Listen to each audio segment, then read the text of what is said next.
Hello, fellow cyborgs! I recently bought 7 classic books and I wanted to show them to you and tell you about some upcoming reading plans because of them. So I recently was in San Diego and my friend and I decided to go to the San Diego Central Library, and it was glorious. It is a lovely building and there's a rare books room, which is fabulous. They have a bookstore and a Friends of the Library bookshop, and it was just lovely. It was so readery and bookish and a delight. We got library cards and they had this really cute design, which I'm really stoked to add to my library card collection because apparently we're doing that now. And I perused the Friends of the Library bookshop and I went to the classic section because you can find sometimes really nice editions of classics, and for me, classics are something that can be on my shelves for a while and I don't feel as burdened by them because depending upon the title, it can be hard to find a physical copy of it. So anyway, long story short, I ended up buying 7 books there from the classics section and it was marvelous. So let me go ahead and show them to you. The first one, I found this collected works of William Shakespeare. I have been kind of following along with Libby's Bard Book Club, though I'm sorry, Libby, if you're watching this, I still haven't read Coriolanus or watched your video, but it's on my to-do list. I have been collecting these mass market paperback versions of them because most collected works of William Shakespeare are just really huge and physically unreadable for me. But I saw this relatively cute. It's not a hardback, but it's like where it's cardboardy, but it's still stiff enough. And it was like only $5. And the pages like lay open and they are very thin. And I don't think there are any notes, but that's okay. It also has cute end papers and there are inscriptions of previous owners' names, so I just picked it up. Hopefully I will be reading Coriolanus and following along with the other Bard Book Club reads, but I really like this. This is a lot less shelf space that I have to devote to William Shakespeare, and I have access to all of his plays, and it's a cute vintage copy. So I definitely said that this was going to, oh, and it's gilded at the top too. So this definitely had to be rescued and come home with me, and I'm glad that now I have all of the plays and I don't have to worry about collecting more and having space for them. So I don't know about you, but whenever I go book shopping, especially in person, but online as well, once I am determined to buy one thing, then it's like the floodgates have opened and now all bets are off, and the amount of books that follow can vary from 1 to like 5 or 6 depending upon my mood and the situation and the books that I'm finding in store. My book buying habits have been different this year, which I've been pleased about. I haven't been buying books immediately. I've been accessing my library's e-library, specifically their audiobooks, for a lot of new releases or books that I'm immediately interested in. Because audiobooks are easier for me to read these days, I've been able to try out a lot of new titles there rather than buying them and hoping that I will be reading them later. So that's really helped cut down on my book buying this year, though I have been buying books this year. I just haven't been telling you guys about it because most of the time I just find it uninteresting information. So I was browsing the classics section some more after I decided I was going to buy that Shakespeare collection, and I noticed that they had the entire Palliser series by Anthony Trollope, and they looked adorable. Let me show them to you. They are petite hardcovers, and the vain aesthetic person in me said, oh, they're all brown. They can go on my brown bookshelf because I don't have a lot of brown books. I'm gonna put these down and hold up one.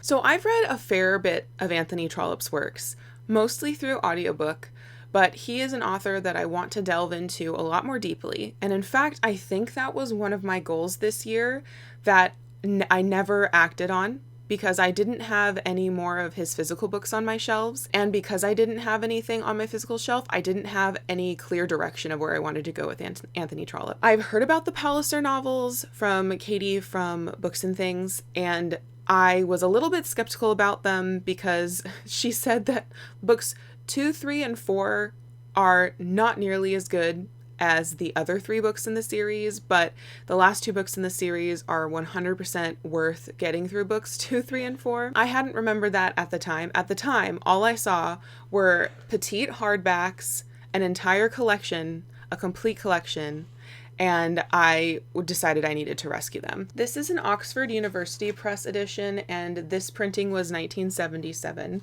So they are modern vintage works. It looks like there is a cute illustration at the beginning of each book, which is lovely. And let me show you, it has red end papers, which are coming up orange in this lighting, but they are red. They are true red. And let me show you what the naked hardcover looks like here. Book ASMR noises.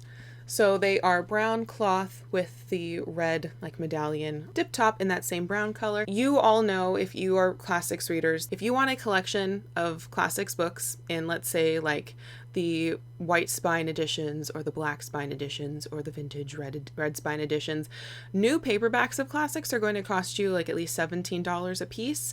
And it's possible that they don't have every book in the series, or they don't have that specific series in the edition you're collecting.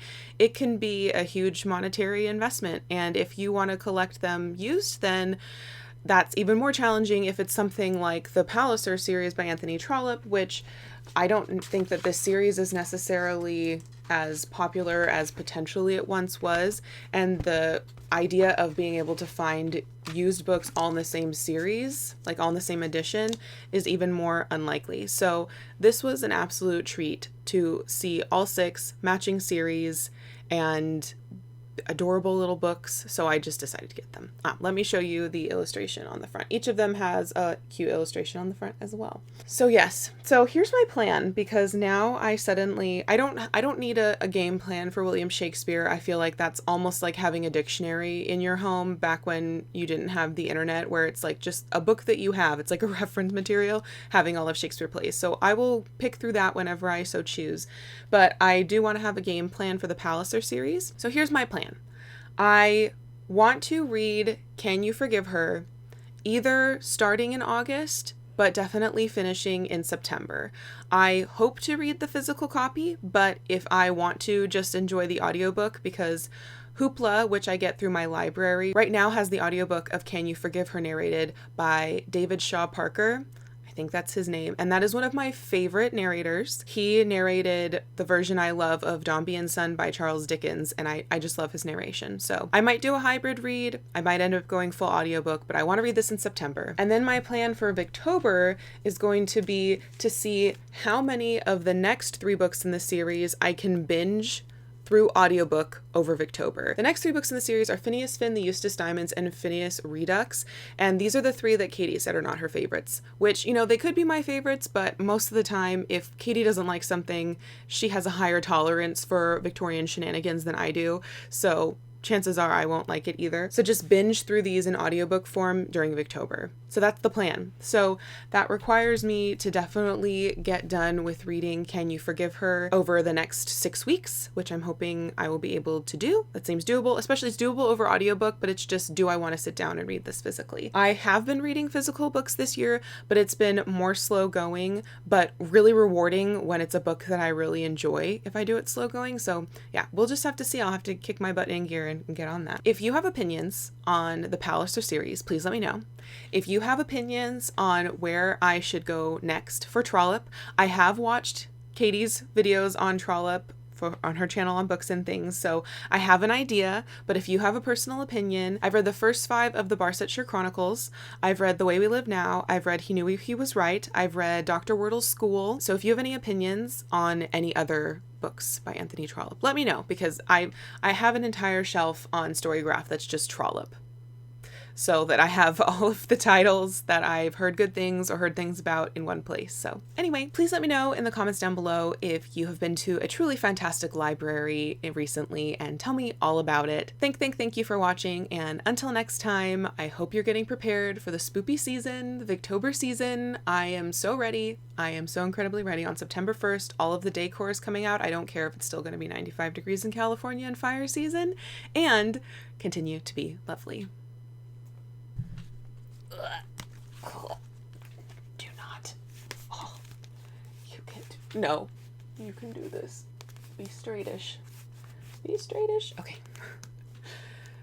So, and there are some inscriptions from previous owners.